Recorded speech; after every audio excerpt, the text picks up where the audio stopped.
R.I.P. Tyler Skaggs. This is Corey, and this is the O The Anthem podcast. Good afternoon, everybody. Welcome to episode 273 of the O The Anthem podcast, broadcasting from the hashtag OTA LA studios, high above the 110 freeway in downtown Los Angeles. Oh my God. Is it happening again? It's happening again. What's happening? Oh, maybe we should get under the desk, Corey. Yeah. Yeah, let's go. Sorry, just kidding. Thank you, friend of the show, Roberto. Thank you for the assist on that one. Yes, appreciated. This is the O The Anthem podcast. That was not an earthquake. We were just kidding, for those of you who are watching. It's been in the news, and we'll get to that when we get to it. But anyway, thank you for joining us. Yes, indeed. Thank you for following us on YouTube or on your podcatcher of choice. The easiest way to find the podcatcher of choice that aligns with your personal interests is anchor.fm/O The Anthem. You can find the links to Apple Podcasts, Google Podcasts, Podcatcher, everything right there. So just go to anchor.fm/O The Anthem if you're not subscribed already and find the place that you can subscribe right there. And of course, you can find more of us at O The Anthem on Twitter and Instagram. You're watching right now live at facebook.com/O The Anthem, where we record every single episode with great visual gags like you may have experienced just a few moments ago. You can find all the videos for us at youtube.com/O The Anthem. And of course, everything O The Anthem related, including the merch store at otheanthem.com. By the way, you did say 273. It's 274. Sorry, they're 274. Yeah. I was so prepped for the gag to start that I wasn't really... you weren't thinking about the episode Thinking number? about the episode number. Just waiting for that, waiting for the gag. Fair enough. So earthquakes in the news this week. You've been actually working out in the desert, close to the epicenter of these. 50 miles closer, yes. Yes. So for those of you who are listening who may want to have a little more information, like my mother and my sister, California, really big place. And these earthquakes are happening 150 miles from downtown LA, which is approximately the size of the state of Maryland. It's about 150 miles from Ocean City to Hagerstown. So okay. 150 miles across the way. So imagine that you're that far away, even though it's still in California. It's, and that's not even most of the state. That's just a little bit of the state. I slept through the first earthquake on the 4th of July. And the second earthquake, I imagine. The second one I didn't. It happened at 4 a.m. It happened at 4 a.m. and I had no idea it even happened. And it was like a smaller after. They called it an aftershock. No, it was a full. So the first one was a 6.6, I think they said, and then the second one was a 5.1, and then the one that happened the next day was like a 7.1 or something like that. Now they're saying 6.9. It was 6.9. Okay. Yeah. Well, either way, I mean, like they've all roughly been in this 5 to 7 rate. Yes. Which is, enough to definitely notice 150 miles away. But it kind of reminded me of the Maryland earthquake that we went through too. Yes. Where it's always funny when your reaction is, was that an earthquake? Like, okay. You're like, things are shaking and you're just like, is that an earthquake? Or is that just like because the one that happened at like 4 a.m. where the bed was shaking and stuff like that. Yeah. It felt like it could have been just a large number of trucks were all passing by at the exact same time. Like there was a confluence of 8 trucks that just happened to be passing that caused the earth to shake. Now, that was the first one, right? No, the second one. The second. Okay, so the first one, you were in bed and you got woken up. I slept through the very first one. Yeah. And didn't even know that it happened, except for everything. So the house I live in has an emergency cutoff that if it's I guess if the earthquake starts, the power shuts off. Yeah. And then the power comes back on when it stops. Basically, so there's not live wires around, but I guess it confirms that it's still connected to the power grid, and if it is, it turns power back on. Yeah. So all my Google Homes came back on at the same time. So I had like all of that like dun dun boom happen all at the same time, and that woke me up, and I was just like, oh. What just happened? That's weird. And I went back to sleep. And then when I woke up, I had like panic texts from my family, like, "Oh my God, are you okay? And it's been 3 hours. Where are you?" And I'm like, "Yeah, sorry, I slept." I feel bad because I've been on night shoots all this week. Yeah. So my schedule basically involves like falling asleep at like 8 a.m. and waking up at like 2 p.m. Yeah. Kind of thing.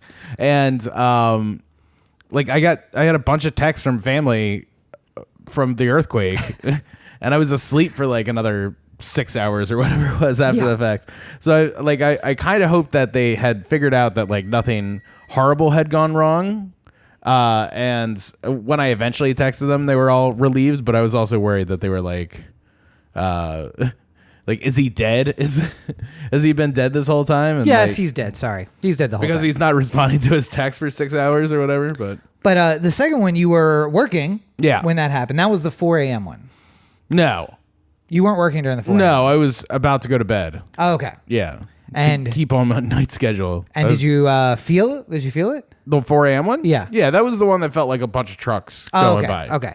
And then the 8 third p.m. one, yes. the 7-1 or 6-9 was on set. And again, it was one of those, like, we all looked at each other like, was that an earthquake? And then we all had to get out of set because we were around like glass and stuff and it's not safe. So I knew immediately.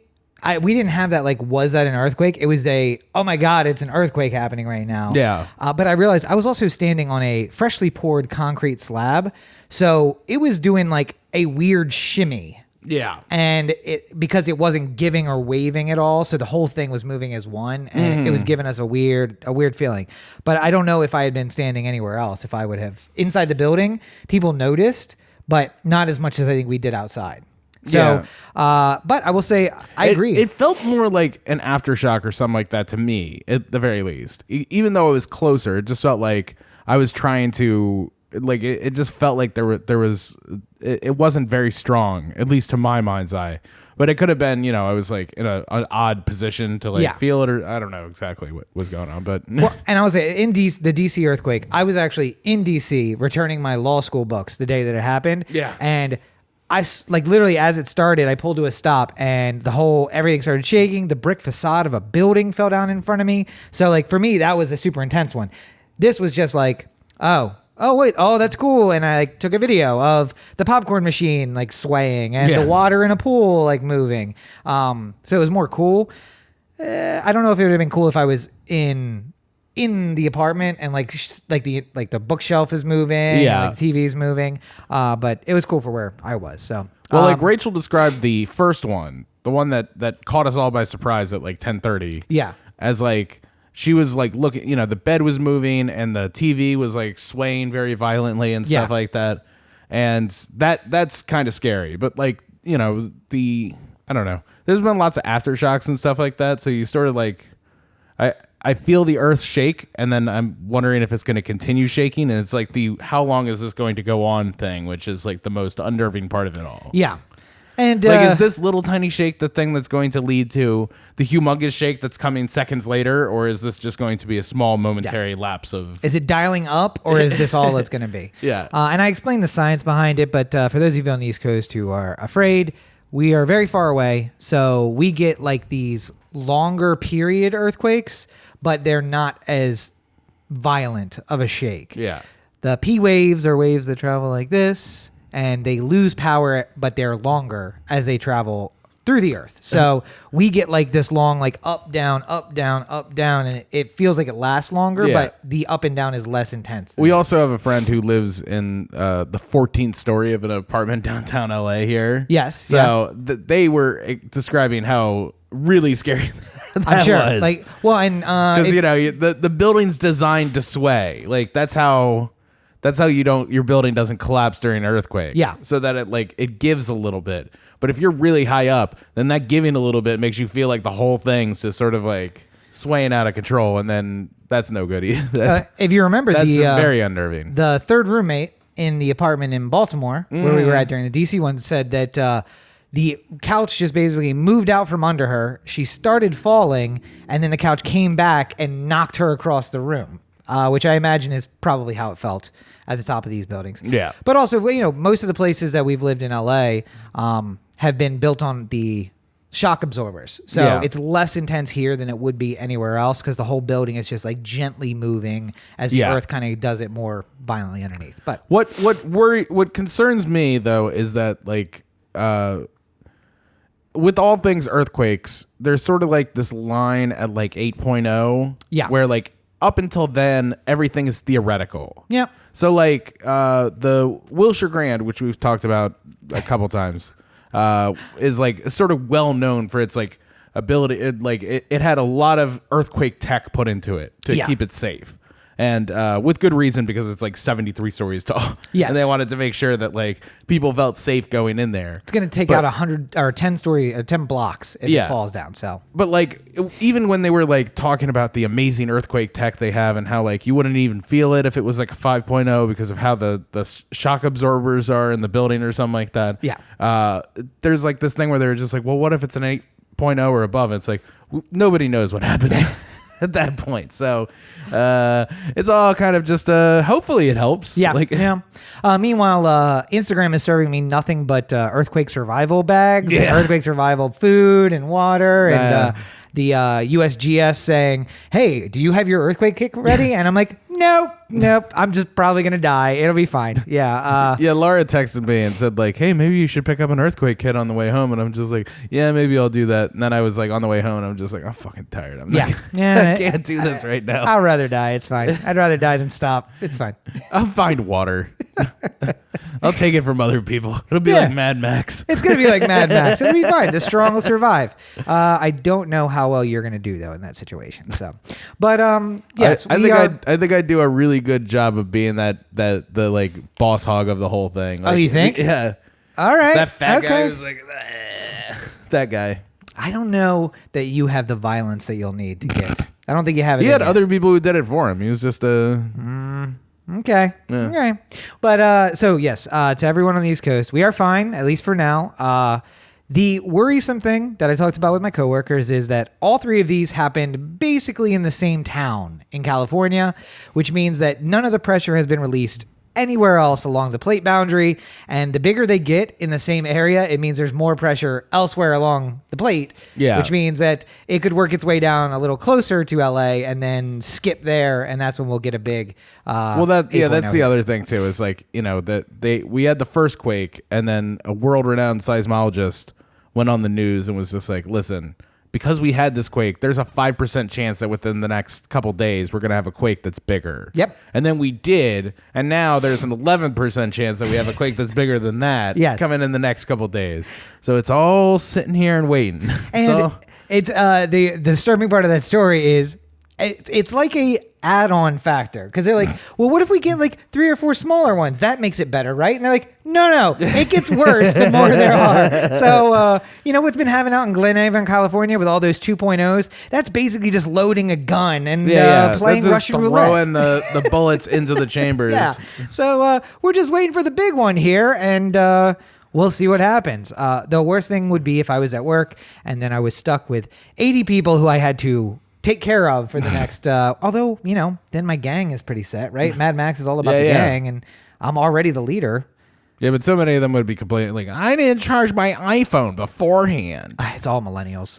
Anybody got a power brick? On the plus side, though, I won't go hungry. So there's that. So we'll keep you posted on the earthquakes here. I was trying to go live on Instagram and it wasn't working, and I think that's because everyone in the world was trying to go live in Southern California. Yeah. So I just recorded the video instead. I'll try to capture it again if it happens. We can see. Yes. So, but if you don't see us recording a video, it's probably because we're dead. Don't put that out there. Don't put that juju in the universe. If we have an episode 275, it'll be next week. If there's a major earthquake, maybe not. We'll see. But other big news from this week, that earthquake, the first one, did happen on 4th of July. And it was strange. It was a weekday and you weren't working nights. So. Yeah, I know. But we had a day off for the 4th of July. We were dark on the 4th. A subdued 4th of July, I think. Maybe we are finally reaching that age where it's not like, let's go balls to the wall. Yeah, I mean, I just think there wasn't it wasn't planned out ahead of time. That's sort of the problem. Not the problem. That's the solution. That is the solution. I think we didn't come into it having a plan from the get, so therefore it was easier for us to all just sort of mosey in and have a quiet Well, I mean the activities didn't change. We did barbecue. We barbecued. We went to the pool. Yeah, played Mario Kart. These are all things we do on normal 4th of July. So I It had just sort of happened at a different timeline. I had 7 Not Your Father's root beers over the course of the day, which is great. But I didn't have 7 Jack and Cokes, and the difference between those things are very important. The 7th Jack and Coke is the one that makes you not want to get up in the morning the next day, and I had work at 8:30, so it was very important to get home. Yeah. But yeah, I would say that I think that generally speaking, we were like, well, Corey's working nights the night before, so let's not really plan anything. We'll play it by ear. And then we had just a very nice evening where we just kind of hung out and chilled. A little bit more of a late arriving kind of thing. Yeah. Because that was really the question. Like, when was I going to wake up? Right. So. And I do remember last year, I think it was it felt like a little bit like we were on the clock because it was all right, 12 o'clock. Everybody's got to be up and ready. And then 1 o'clock, we got to be here. We're going to be in the pool by 1. Yeah, because we were concerned 3. about making sure that we were there where the sun was still on the pool. Yeah. And it was a shit show last year. Although I think the pool wasn't that bad this year, right? No, it was very nice. Yeah, I liked it. It's really nice when the building, everyone's moving out. And it puts you in a good place to negotiate for your apartment. Someone who did not have as good of a 4th of July as you, President Trump. Called up some reserves in Georgia to put some tanks in a parade in D.C. Yeah. Not like a dictator at all. Not something that dictators do. Also, something we talked about in the pre-show meeting. Generally speaking, 4th of July, Memorial Day, these have been days that members of the military know it's kind of an unofficial day off. Yeah. You're never off when you're in the military. But, one example I use is an uncle of mine told me, well, all of the officers would get called away mysteriously on the 2nd. And then they would just leave us to our own devices for a few days, knowing that we won't burn the base down, but we don't have to salute really anybody, and we can go around out of uniform or not proper uniform and basically just live our lives. And instead, a bunch of guys got called up to run their tanks through the streets of D.C. To make someone's penis look bigger. The other thing, too, is just my grandfather was in Korea and was a bureau man. Age differences? My dad was in Korea. Yeah. Yeah. I think my grandfather was in the military before, Korea was at the end of his military career kind of thing. Beginning of my dad's, end of your grandfather. Right. So that math makes sense to any normal person. Korea, the 25-year conflict that we had there, and but no, I remember my mom telling stories about going to the National Mall on 4th of July and how usually going into DC meant work for him. Yeah. And this was an opportunity for everyone to sort of let their hair down and enjoy themselves and watch the fireworks and just it felt like a place to go to enjoy yourself rather than to work, you know? Yep. And that feeling, I don't know. I just think it's shitty that he didn't have to have this big salute to the military on 4th of July. He could have just picked some random day in August, when. Or how about Memorial Day or Veterans Day? Yeah. Why did he not pick Veterans Day? It's in November and it's cold and rainy, and the Earth said, "Fuck you, Trump," and rained on 4th of July anyway. So there you go.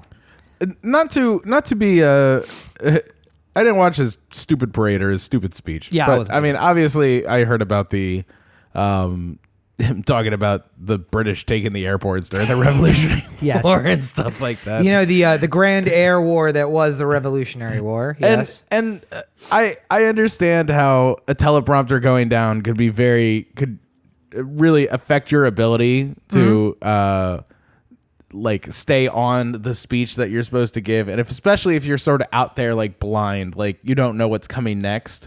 How you would maybe look at words and infer them to mean certain things, but just generally speaking, we have a president who looks at the speech that's maybe coming in little bits and pieces or broken up or something like that, and just naturally assumes that airports and Revolutionary War is going to be what are going together. That to me is the mind-numbingly it'd just be if I was just the dinosaurs were going really good until the nuclear bomb got dropped on Hiroshima, and you're just There's a lot of years. Yeah, there's some difference between those two events. Like, yeah, and one of the videos that I really liked at the end of Obama's administration, and not that I'm defending him because he also was a war criminal, but is there was an event in the beginning of his presidency back in 2008 and one at the end in 2016 where the teleprompter went down. And when it goes down in 2008, you see him like visibly panic and then try to like vaudeville it up for a minute, waiting for it to come back up and just do a horrible job. And in 2016, he just immediately breaks from the teleprompter, goes to the crowd, and does his best rendition of the speech that he has already memorized. And it's not what he put down on paper exactly, but you can tell it's a little off the cuff, but otherwise the remarks are good. Well, and I mean, Trump goes off the teleprompter all the time. Exactly. And I just don't I don't get why, like, if I was him and I saw it starting to act up, like, he could literally just like look at the crowd and just be like, can you believe this teleprompter is breaking down in the rain? But you know what doesn't break down in the rain? My love for America and the patriotism that the people feel. And we're making America great every day. Yeah, like, can you believe this rain? I was trying to make it not a swamp. I made it worse, and so did the weather. Mexicans are doing this right now. You know, like, whatever. Go to the base, whatever he has to say to like get through it, and then just wait for like Stephen Miller to feverishly type up a new speech. But what it comes down to is, I don't know that he is not aware until someone told him afterward that there were no air battles during the Revolutionary War. That's what it comes down to. Is I know that I could have trusted Obama at least to know what he period. Looks at whoever tells him that, and he's just like, yeah, well, how do we get over here then? Huh? How do we get across that ocean? What's the one? Atlantic without planes. Ships, sir. Cargo? Are like we a cargo? Yacht? You mean everyone yachted across the Atlantic? You know how long that takes? Yes, sir. By the way, really excited for my cartoon president this week. Cannot imagine how good that episode is going to be. It's going to be fantastic. Yeah. But anyway, it's an embarrassment. We laugh a lot, but this is something that during the Cold War, there was a precedent set very early. I want to say by Dwight Eisenhower, who again was a general. Yeah, military man. Won World War II for us and then became president. And one of the things that was pitched very hard by Douglas MacArthur, who was his, not his Secretary of Defense, but his like lead general, was finally a military man in the White House. Let's put these tanks and these missiles on parade and show these Ruskies what's what. And Eisenhower, a military commander, said, this country is not about showing off our military might. Yeah. It's about showing the things that make us great. And that lasted all the way through the Cold War, while the Soviets and the Chinese and the Koreans and literally everyone who wasn't in the West paraded their military arms in parades. We did not. And we set the standard that the Brits did not, the French did not, although de Gaulle did a little bit in the 60s and 70s. Another military man. And we made it all the way to now. I mean, Bush was in the military. Yeah. Both Bushes were in the military. And they still didn't. But now we get to a guy who got out of Vietnam 3 times from bone spurs. And he just needs to prop himself up as leading the military by breaking this tradition that we don't put the military in our parades. We don't need to put a nuclear missile down Pennsylvania Avenue to show that we have them. Trust that we have them. We dropped them on Japan. I always like the pre-Gulf War version of America where like literally so much of America's defense strategy was like a father like yelling at children from the other room. Yeah. Like, hey, don't make me come in there. It's like that's all you needed. Like every once in a while, somebody touch my thermostat. Japan's getting a little feisty. It'd be a real shame if I came over there. I mean, yeah, and honestly, that was it, because it was like, let's just take a carrier group and we're just going to move it, not all the way to Japan, just in that general area. Everybody calms down. We're going to get as close to Japan while still staying in American waters as possible, and we'll see what happens. We'll see if they want to pick a fight.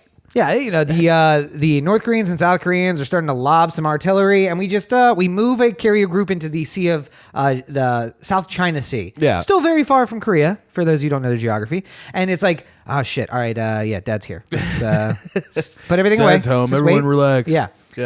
But that's how it was. And now instead, what we're doing is tearing up the delicate infrastructure, which we are still not paying to fix, by running tanks down Pennsylvania Avenue. Yeah. So it's embarrassing, and we shouldn't be doing it. But That is the best definition or explanation of the Trump administration right there.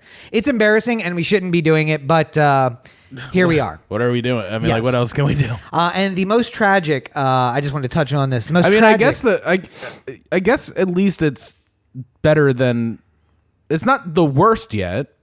We could put it that way too. Like, Trump's not having like two soldiers like knife fight in the middle of Pennsylvania Avenue to prove who's stronger. I mean, not yet. Not yet, but I'm saying like right now, like we haven't gotten to the point where he's like, you know, like laughing with glee as like Navy takes on the Marines and like this knife fight. But and I will for say, the enjoyment of the country, like all other things aside, and all the hate that people are like launching at him for it, stepping into North Korea and having a talk with Kim Jong-un is a historic thing. Yeah. No American president has stepped foot into North Korea. Yeah. Cross the DMZ. Yeah. Ever.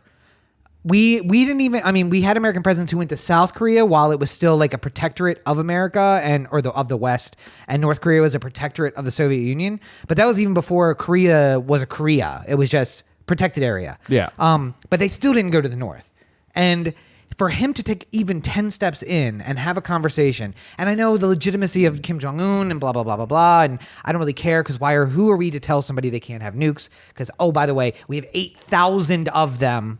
And by the way, we have them pointed at North Korea right now, and also at Russia, who's supposed to be a friend, and probably at Germany and Britain and France too, just in case they get uppity. But all of the false positives. Because by the way, he didn't do that for us. He didn't do that for diplomacy. He did that to have a fucking photo op of him walking into. And the G20 went so horribly, he had to do something to like get a side of it. But this is the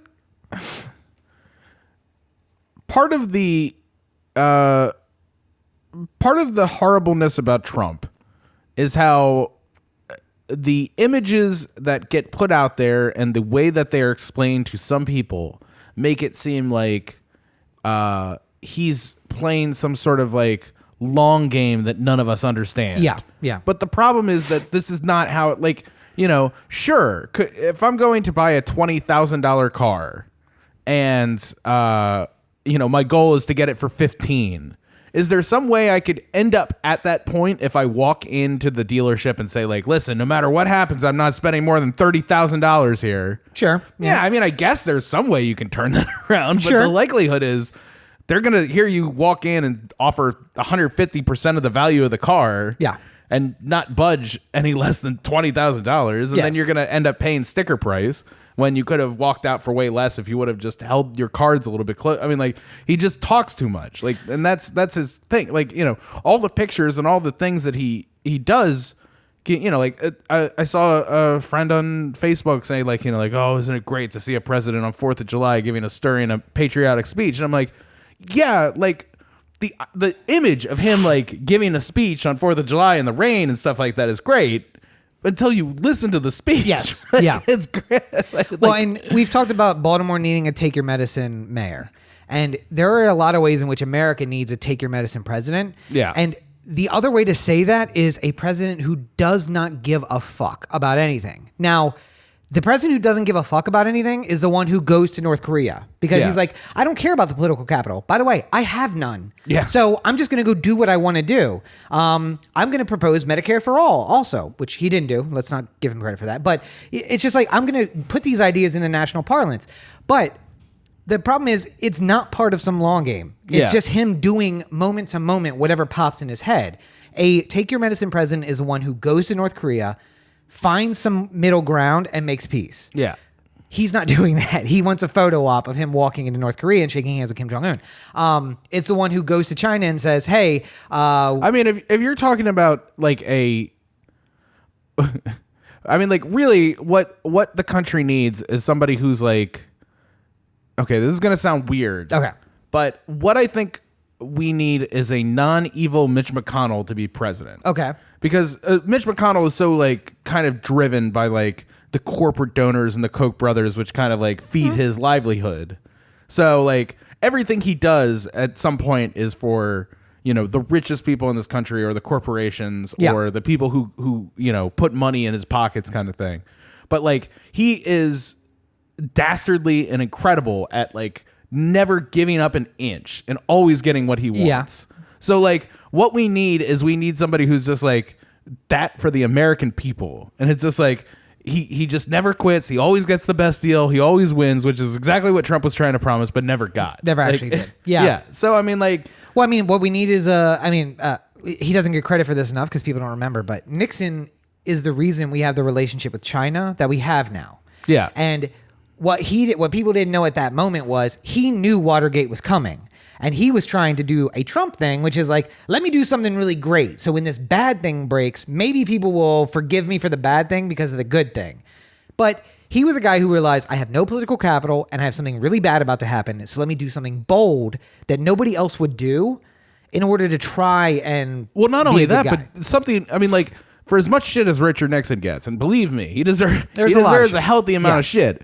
He is, when it came to foreign issues, nobody was better than him. Yeah. And triangular diplomacy was a brilliant stroke of genius to try and get like a lot of people talking that didn't want to be talking. Yeah. Like, and it you know, like obviously there were a lot of things that in retrospect aren't great, like bombing Laos and Cambodia and stuff like that. But like that was all part of like sort of this like master plan of like, I'm going to give people the opportunity to talk, but I'm also going to show that I might lash out randomly. Yeah. And that you should be scared that I might lash out randomly if we don't have these talks or if these talks don't go my way. Nixon is Trump with a long game. Yeah. He does things, but he had a long game. Yeah. Nixon is Trump if Trump had a brain, I guess. It's like knew what he was doing. Like knew anything about anything. Like, fair enough. But so I don't want to dwell on Trump any more than we have to. I do want to take one moment and talk about the most tragic news to come out of this week involving Independence Day. And that is the live action Aladdin has passed ID4 as the most profitable movie in Will Smith's collection. And this cannot stand. We need to re-release Independence Day to theaters so it can once again take its proper place at the top of Will Smith's filmography as far as money is concerned. So much of that problem though is that I imagine nobody's thinking Aladdin is a better movie or that Aladdin was a like it, you know, Independence Day also came out when, you know, you could pay $7.50 to go see a movie. Yes. Yeah. Like it's not adjusted for inflation and stuff like that. Yeah, it's unfortunate. And there weren't 3D showings of Independence Day, and if there were, then I imagine it would be a lot bigger. Yeah. Because that wasn't really a thing at that point. And Corey's friend on Facebook, if you want to hear a president give a good speech on Independence Day, watch Independence Day. Because it has a really great speech from a really moving president, which I didn't watch it on Independence Day, but I did watch the speech. I found a clip of the speech and watched it. Which if you follow on Instagram, I think it was Instagram, that I reposted it, that you should watch it.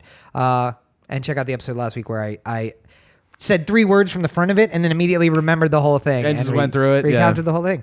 So let's skip down. A little bit of election news popped up. No big things. There was no debates. There was no big stuff. I think that mostly the candidates take off the week of July 4th to go wherever and not campaign, but instead just like be patriotic. There's like a big rush up until the end of July for second quarter fundraising. Yes. So like sort of as soon as you hit that mark, end of June. You mean end of June? Yeah. I'm sorry. Beginning of July, end of June, where you once you hit that point, like there's a little bit of a breather you can take. And like with the holiday, it especially helps. But like you know, like you're going mad to try and make as much money as you can right before you have to announce how much money you made. Yes. And things that we we're not surprised by. Number one, campaign war chest right now, Joe Biden. Yeah. He had his old. Well, I mean Trump. Well, Trump by far, but forgetting about the Republicans from the Democratic election. Yeah. Joe Biden had his old Senate campaign, plus he has all of the neo Clinton folks who are backing him. So he has the largest war chest. Kamala Harris in very good position. Cory Booker's in a very good position. All of the front runners you would expect. Sanders rolled over a lot of the money from his last campaign, so he's in a good position. Surprising, not front runner, but surprising person in this race, Pete Buttigieg. Yeah. Coming in with $25 million in his campaign war chest.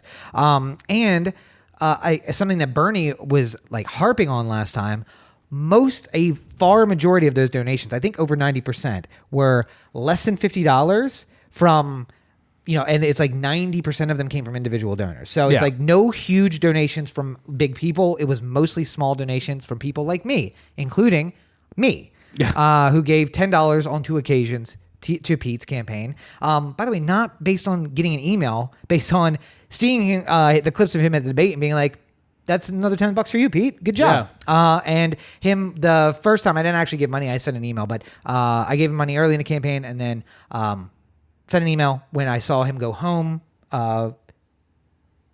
during the police shooting. And then I sent more money after the campaign or after the debate. But sad news out of Pete Buttigieg's campaign. 0% with the black voters of the Democratic Party. This is a bit of a problem. Yes, it's not great. Not great. But let me try and talk you off the ledge a little bit here. There's way too many people to care about where those numbers are currently. Yes. And if Pete Buttigieg wins the nomination and becomes the Democratic nominee for president, then I imagine that number is going to come back up to a more reasonable percentage, mostly because the African-American population will be forced to decide between Pete Buttigieg or Donald Trump. Yes. And I think they'll end up going with Mayor Pete there.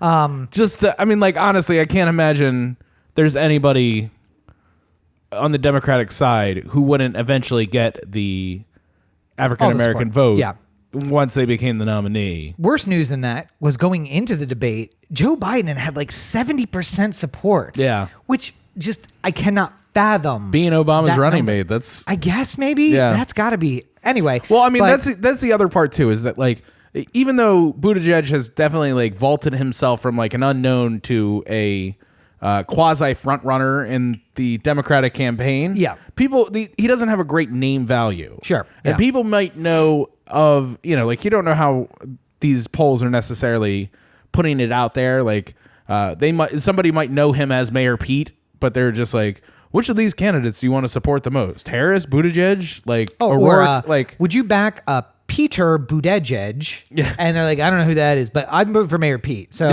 put me down for that. But I mean, Joe Biden has huge name recognition, and people know who he is. I mean, I would be more worried if I was like Bernie, right? Because he still has, despite having huge name recognition, still has very low numbers in the African American community, and it's questionable as to whether or not.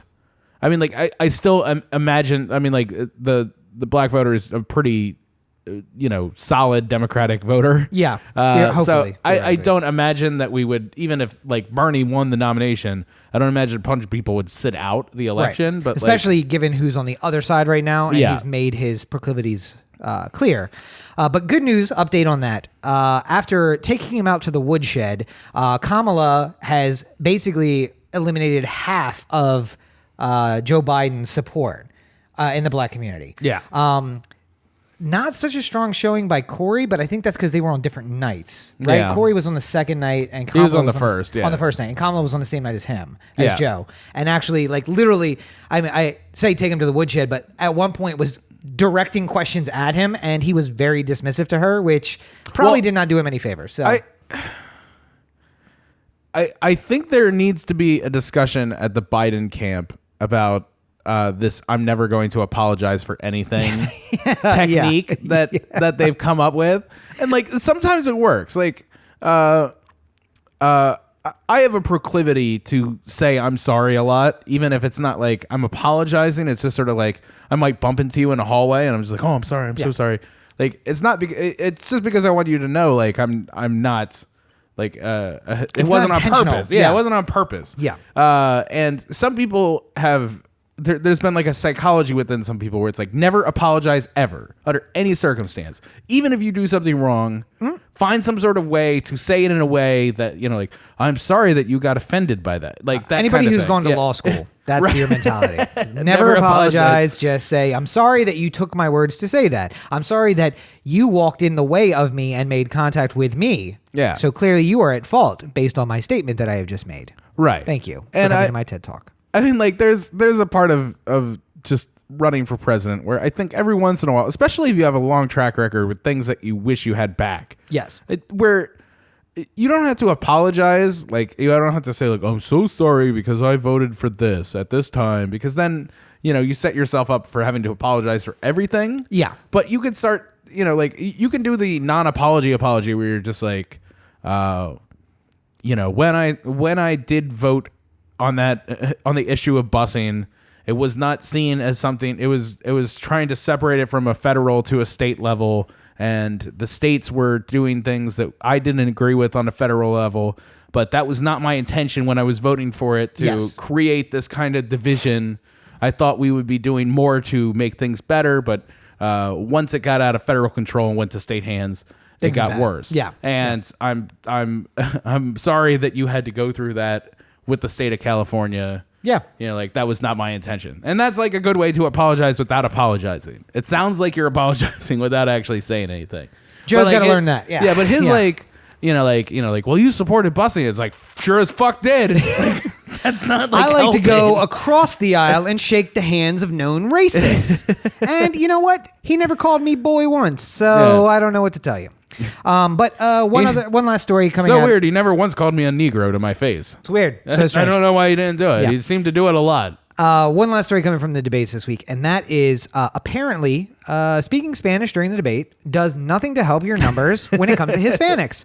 Who would have thought? Maybe we should talk about issues that Hispanics are concerned with if we want to earn their vote, instead of just quoting things that we just said in English in Spanish, Beto, or saying things with questionable diction in Spanish, Julio Castro, showing off our language skills, Mayor Pete, and really just kind of punting it because everybody else was talking in Spanish, everybody else. Let's talk about how we're going to address immigration and how Donald Trump has been doing a bad job of it. How we're going to close down the concentration camps that are on the border right now. Yeah. And how the very first thing I do when I get back from my inauguration is to say, close the fucking camps down and let the people go. Yeah. That is the first thing I will do. No ifs, ands, or buts. I will not even wait till I get back to the White House. I will say, thank you, America. And I'll turn around and be like, so we're closing the fucking camps, right? Let's do that right now. I just had it.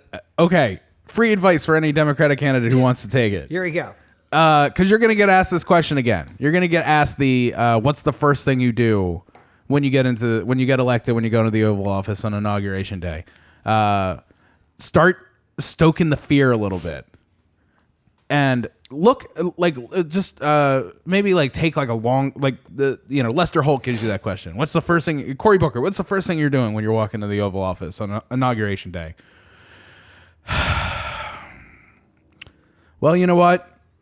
I'd like to say that I want to spend the time focusing on healthcare or the immigration crisis or this or that or any number of the many issues that we're going to have to deal with. But let's be honest. I don't think Trump's going to act like he lost this election and give up that power easily.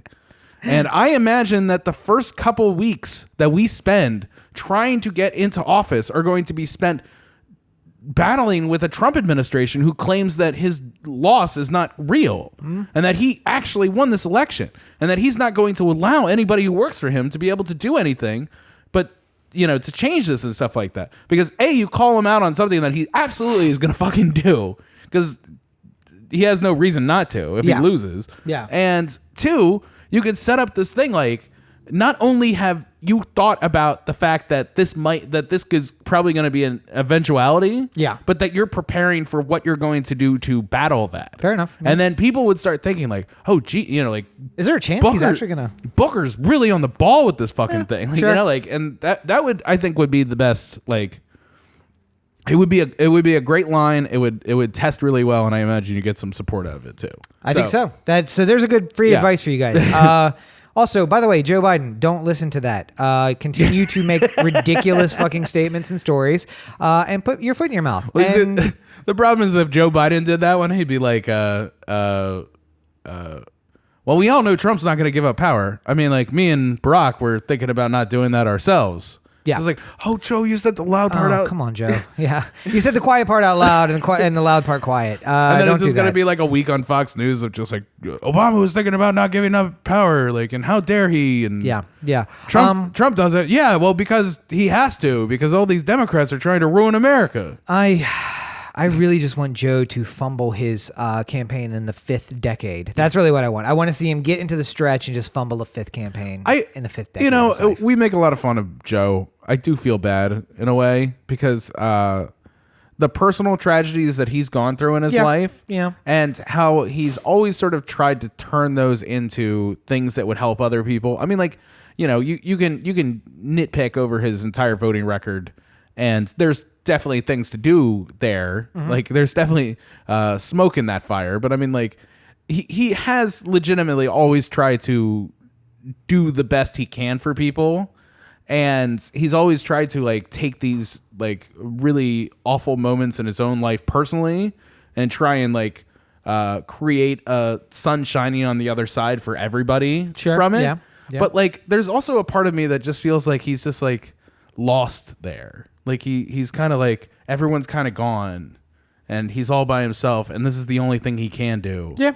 And the only thing, you know, at this point, the only thing that would make everything right with him, like emotionally, is to be president. Like, that's the only thing that can fill that hole in his heart. Listen, Hillary, Joe, not a reason to be president. No, earning it, deserving it is not a good reason. So I'm not saying that I'm not saying that we should all vote for him for that reason. I'm just saying like there is something very sad about that at the end of the day, and I feel bad that he's going to go out there and run this race like he deserves it, because every single time he's come from tragedy to do something positive, it's worked out for him in the past. Yeah, and here's what I say to you guys. Every building along the National Mall, right there immediately next to the Capitol, there are 3 Senate office buildings and 3 House office buildings. Each of them has a name, and each of them is named after what? Do you know? Senators and long-term serving senator who served the Senate or the House, spent their entire life, their entire career serving that body, and realized that this is where they can do the best good. Yeah. And for the most part, in fact, all 6 of them, I think, none of them ran for president because they realized this is where I do the most good. The problem with 2019 is everyone thinks, oh, I got to get into the executive to do anything. No, stay where you can do the most good. Stop administrations. Stop grabbing senators and congresspeople who are of your party and pulling them into your administration and then leaving no one there to lead in Congress, because that's really what we need. Anyway, enough depressing shit. Let's talk about movies. Hey, Hollywood. Hollywood. Let's just sample that and use that as a theme. So Corey and I are members of the AMC Stubs A-list, A-list, that's what it is. AMC Stubs A-list, which is a wonderful little campaign, and we haven't used it as much as we should have recently. But mostly because I've been... that as well. But it allows you to see 3 movies a week. But basically, if you see one 3D movie, basically pays for itself. So I've seen at least... Oh, it's not June anymore. But I saw 2 2D movies in the first week of June, and that just paid for the entire thing itself, and so everything after that is just gravy. And you get discounts on food and discounts on drinks and invitations to special events like debuts, which was nice, even though I didn't go. So it's really fun. And now, finally, it looks like Alamo Drafthouse is opening in downtown LA. Yeah, it looks like they're about to put the sign up and stuff. Hopefully, we'll see. But Alamo is talking about offering something similar. Regal came out this week. Our former number 1 pick on a theater is announcing that they are bringing out an AMC Stubs-like feature. And old standby Movie Pass says they're revamping the app and revamping their website, and they're going to be changing their model to be more like AMC Stubs. Good luck with that. Yeah, so we'll see about that one too. But I just wanted to kind of like touch on that quickly in our last 10 minutes here and just say, like, what are your thoughts about these 3 options? I mean, first of all, I've been really happy with AMC Stubs. I wish we had more AMC theaters around us. Burbank being in Burbank. 3 theaters there, but a little far away, especially because I don't drive. But Universal City Walk is a train ride. It's decent. Tram runs as long as it's not too late, and I've gotten pretty easy about getting there and getting back. What are your thoughts about the Stubs generally? I mean, I like Stubs, and I like the way it's set up, and it's easy to get your movies and get in there and, like, you know, rack up the points and stuff. Like, it's the it's the Movie Pass app that should have been the whole time. Yes. Like, yeah, we didn't need to see a movie every single day. Yeah. And I don't think, well, I mean, there were periods that we really did go like 4 or 5 times a week during that summer. But really 3 a week satisfies me. Yeah. And being able to see any format that I want is way better than just see 2D only. So. Yeah. I mean, the overall, I mean, like, what really makes sense for everyone involved, like as a consumer of movies, is find the plan that makes the most sense for where you live and where the theaters are around you. Yeah. Like, AMC stubs would have never made any sense for me if we were still in Maryland. Okay. Because yeah. I can't even think of where the closest. I mean, there was like an AMC in Owings Mills, I think. Annapolis has 2. Yeah, but I mean, like, Dover has none of 1. those were anywhere close to me. Like, I would go to like the AMC in Annapolis with you every once in a while. Yeah. When you were on the shore and I was on, in Baltimore, and we were like meeting in the middle to like catch a movie somewhere. But like, like if Cinemark had a thing, like when it was right around the corner from me, then that would make a lot of sense to me. Now that Alamo's opening up 7 blocks away from here, it makes a lot of sense for me to have like the Alamo, Draft House pass as opposed to the AMC Stubs A-list. Because do you think you'll change? Do you think you'll change over? Oh yeah, really? Yeah. What if Alamo's is more limiting than the AMC one? What if it's like 2 movies a month or 3 movies a month? If it's like that, then I would hope that it would be cheaper. Yeah. I could be convinced, depending on how much money the Alamo one is, to have both. I was gonna say, is there a price point at which you would keep both of them? Yeah, there's a price point where I would keep both, but it's not like the problem is that I feel like $25 is probably where the Alamo one is going to end up. Yeah. And even if it's not 3 movies a week, even if it was like a movie a week, at 25, I can still rationalize that purchase. And because it's closer, I know that I would be able to hit those numbers a lot easier. That's the problem really with the A-list, is that because I have to get in the car and drive to Burbank to go see a movie. Extra step. Yeah, it's like, especially if it's like, oh, it's 8 o'clock, let's go see a movie. And then you look and it's just like, well, the next showing that I would really be able to see is 10:20. Yeah. And I don't really want to drive out to Burbank for a 10:20. Yep. Considering that I'm going to have to come back and it's going to be after midnight before we actually get home and stuff. Like, those things start factoring in a lot more than if it's right around the corner. Yep. So, I mean, part of the reason why we loved MoviePass so much was we could go wherever we wanted. And, like, if we wanted to see something that was only playing at the, what was the one in, like, Culver City that we went to a couple times? We saw RGB there. Oh, yeah. It was... Landmark, yes. Like, sometimes they're playing something at select theaters. Like, The Last Black Man in San Francisco is like a movie like a critically acclaimed movie that's out there. Yeah. It's only playing in a couple select theaters right now. And I don't know if AMC has it at any of their theaters. I haven't seen it at my favorites. Yeah, but I mean, so like that's the type of thing. Like, MoviePass was great because I could just say like, oh, I really want to see this movie. I'll go out to Culver City to see it. And we went to a lot of like we went to Los Feliz 3. Yeah. We went to that one that's out on the Vista a couple of times. It gives you an excuse to go to a theater that you might not go to before because it's like, oh, well, it's included in my monthly pass. Yeah, and you want to check it out. You want to we went to the Egyptian or the Chinese for that same reason. We were just like, it's included. Let's go check out the movie at Chinese. Yeah. I just feel like it's got to be like where makes you happy, because there's a part of movie theaters that I feel like there's ones that become the place that you go to all the time, and it sort of feels like your home base theater. Right. Now wait, is Alamo going to have higher format than 2D? I would imagine so. Okay. Yeah. I don't know if they offer 3D pictures everywhere. I know that the one in like Tyson's Corner, Virginia does, but I can't remember. Well, the other thing about this one is it's going to be smaller, right, and more like it'll be. You're never going to have a theater like the Prime in at the AMC Burbank. Like they just don't have the space to have a 200 seat, 300 seat theater. Yep.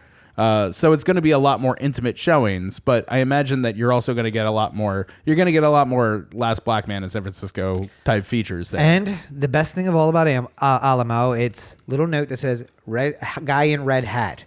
really loud. Yeah. Pass it up, and then they boot him the fuck out. Yeah. So I don't go to Friday night showings of movies because of that. Yeah. And I don't like going to Saturday night showings, generally speaking, at places that have bars because of that. Because the people who go to a Saturday night 8:15 showing have been drinking since 4 and are just loud and annoying. But, so we'll see about Alamo. I mean, I would be willing to change. It's a short bus ride, short train ride away, and it's close. Regal also coming out with their thing. Again, they have, it's a little bit like AMC, except for Regal is the closest main theater to us. Yeah, I mean, I think my problem with the Regal one at the end of the day is that they're getting into it late, and I don't know if their interests are aligned with mine necessarily. Okay. Because the original plan that they came out with was the like $8.99 a month, and you get a free movie ticket, free 2D movie, and that thing can roll over. So yes, you're paying less than you would for a ticket, but it sort of feels like you're subsidizing your gym experience your movie experience by paying for it ahead of time. That's the way gym memberships do it a lot. Hopefully you won't use it. And then you'll forget that you're paying $8.99 a month because it's such a small number that you don't think about it. And then you realize like, oh, I haven't seen a movie in fucking 6 months. No, I mean, my hope is, of course, that they expand it out to be more like AMC Stubs, and it's like, here's a flat fee for whatever you want during the month, or for a lot of movies during the month. And then again, it's right downtown here. It's nearby enough that we can see more movies there. So yeah, I guess we'll see. The other thing I guess you could factor in is like, I was talking about with people about going to see Once Upon a Time in Hollywood. Yeah, and I'm like, where are we going to see it? Because this is the type of movie that I want to see. The theater that you go to is part of the experience of seeing this movie. Yeah, Cinerama Dome, good selection because it's actually in the movie that they drive past. Or I mean, like if you go to the Egyptian, like or the I keep saying Egyptian, the Chinese. Yeah, like you keep that's Hollywood history right there, and to see a Hollywood movie in a famous Hollywood theater would be wonderful. Same thing could be said about like the Vista or any of the Los Feliz or something like that. Like you feel the history of Hollywood within you when you go into these places. Alamo would be nice just because I can sit there quietly and not have to worry about people talking and ruining it for me. Yes. But I don't know. Just something about like AMC Burbank 16 doesn't feel like the place to watch the latest Tarantino movie. You know, like. But of course, we could then see it a second time or a third time there. You know. Yeah. You. But I'm saying like, then the question becomes is, am I getting the AMC A list and subsidizing it occasionally with movies elsewhere just because I want to go to the ArcLight? I see. In my mind, that's what I always do. I will go to the ArcLight, which the Cinerama Dome is now an ArcLight, and I'll say I'll pay the $13.99 for the one ticket now, and then to subsidize the fact that I want to go see this again, I will go see it at AMC for free. Well, for free because I've already seen 2 movies this month that paid for my subscription there. So, but again, if Alamo is a $10 subscription for 1 movie a week, great. I'll add that on. We'll go to Alamo once a week, and if we want to see something else, it's like, all right, well, we already went to Alamo on Friday, so let's go to AMC Saturday or Sunday or whatever. So I think you can add both those on. So we got like, we're at time now, but I know you want to talk about one other thing. So let's crunch that topic really quick. Sure.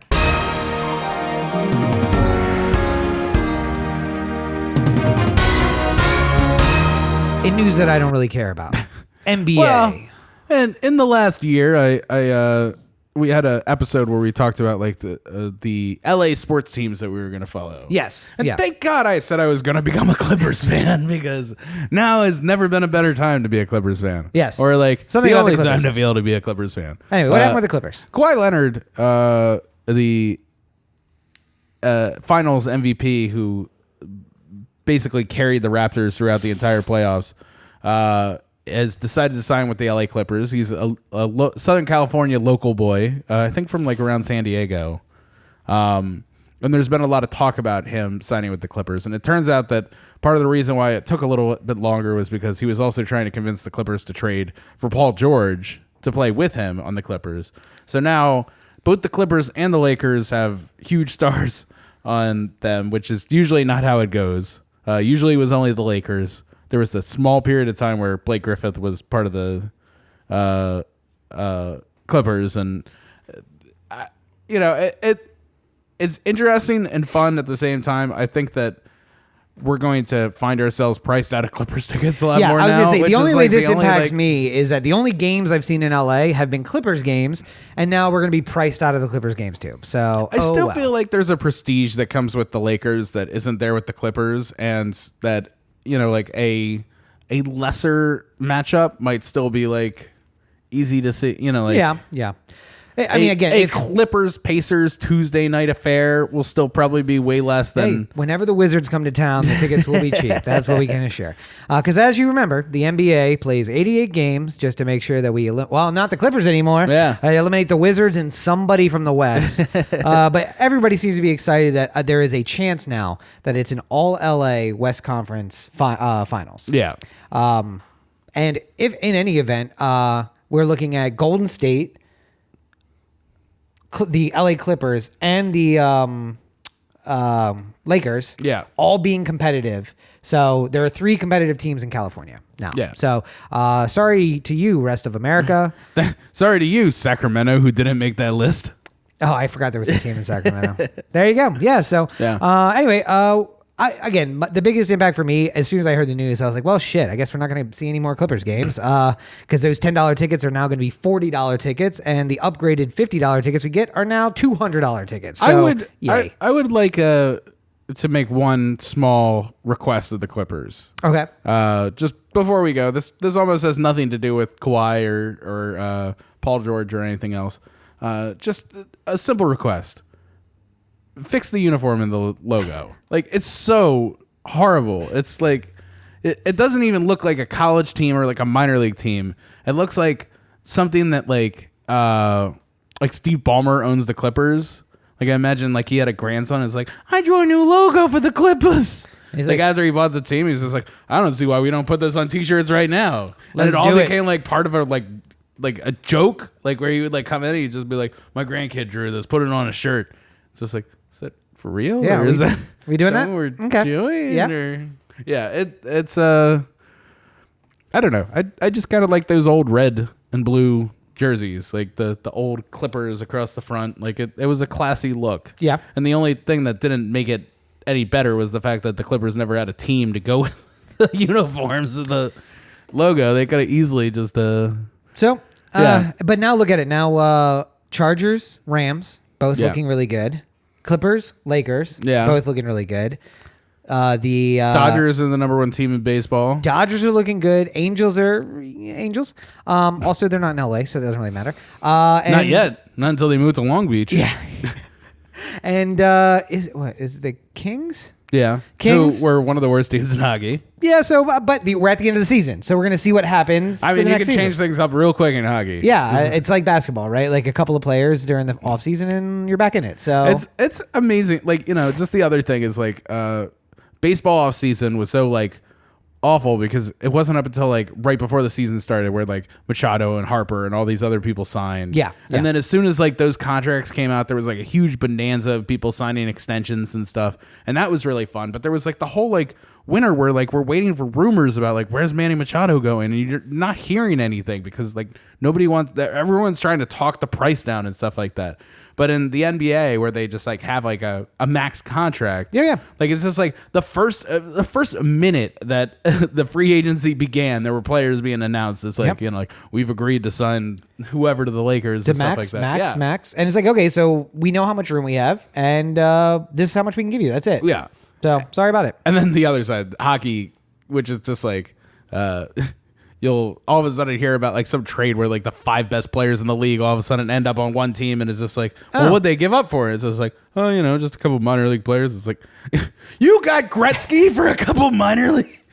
It's like, they just wore us down. We were in the room for a while, and then they asked really nicely. They said, please, and we're Edmonton, so we said, oh well, I mean, hello, this is the Oilers. Yeah, yeah, we'd like to talk to you about acquiring Wayne Gretzky. Oh, I don't know, he's pretty good. I think we're gonna have to up our usual offer to 3 minor league players. That's an insult, sir. Oh no, you're really putting me over a barrel here. I got a fan base. Please. Well, I have a fan base too. Please. All right, 3 players. It's fine. I'll give you your 3 players. Those Canadians are so nice.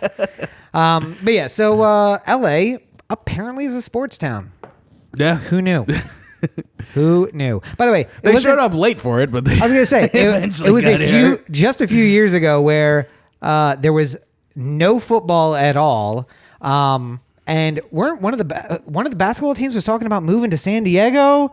Clippers, maybe. That was just a little talk. Oh yeah, they're going to move to Inglewood though. Yeah, to the new stadium, right? Yeah, yeah. So they're going to build a new stadium in Inglewood, and then that's going to. The one right across from the new Rams and Chargers stadium. So here you go. Every city in America, spend $5 billion on a sports complex, and your city becomes a sports city. Who knew? You know, another message to you. If you're a city that, and this isn't to make fun of like a smaller city, like if you're Indianapolis, you probably have to pay. You probably have to use public money to pay for that stadium. Yeah. But if you're a city like LA, or maybe the better example for this one is Miami, and you are a place that people want to go and a place where they want to own sports franchises, and you want to be the king of Miami and own the Heat or something like that, or own the Marlins, like how about you build your own fucking stadium? Because at the end of the day, like that's essentially how LA has carried this for the last couple of years. It's like, hey, if you want to move the Rams here, that's fine. You want to build that stadium, you go right the fuck ahead. Otherwise, Coliseum's still available. We are not going to give you $250 million to build your stupid ass stadium. So if you want it that bad, you got to do it yourself. Yeah. Then meanwhile, it's some developer. It's just like Jeff Palmer's on the phone. It's just like, hello. Oh, you want $118 million to build on a parcel across the highway? Sure. I don't see why the city council can't write that one up. Yeah. Oh, you're gonna put Section 8 in there, right? Yeah, sure. Let's say I will. Sure. I mean, I'll think about it. Good enough for me. We'll put in some units. Separate door. They can exit through the back. We're going to call it the servants door. Just so somebody get Jose Weezer's signature stamp. Anyway, if you want to know where all your public money is going, you know where you can go. Where's that? OTheAnthem.com. Coordinate OTheAnthem.com. The Anthem on Facebook, Twitter, Instagram, and the listener line 443-219-7595. What's the number again? 443-219-7595. You can find more of me at my website, CoreyBakerFilmmaker.com. There have not been reviews because I have been so busy, and turns out that they don't show movie screenings at like 8 o'clock in the morning. So really? I haven't been able to see them during that time. But we're talking about seeing a movie tonight. I think it might be Spider-Man, if not something else that's equally enjoyable. And I would like to have a review up this week for that, and then a review next week to make up for the fact that I've been so tardy with them. So enjoy that. And yes. And of course, you can find more of me at Robert and Cheek on all your social networks. Make sure you check out robertandcheek.com. You can find links to my political blog, news website, and the books, which are available on Amazon. Byron's Books. Including the book that just came out last week, which we forgot about, and which I still have not promoted because I'm the worst author ever. But we're going to try to get to work on that a little bit. Still somehow in the top 50,000 Amazon books. Well, that was briefly a few weeks ago. Cracked the top 50,000 authors, which I theorize is just every other author had a bad month, and I had a regular month. And John Grisham hasn't had anything for a while. Slid in there to the top 50,000. So thank you to everybody. I did have a repost I'm going to do this week, which just is a reminder. Leaving reviews are everything. So if you can just go on and put a review, even if it's just like, because Amazon doesn't care. They just bounce you based on the number of reviews. So you can just be like, really like the book, looking forward to the next thing, boop, and that's it. And it just builds you up in the ranking. So if you get it, go on and review it. I'm going to confirm that the paperback is out. If not, it should be out soon. So check that out. Yep. Well, I think we've done good here today. We done something. I don't know if it's good.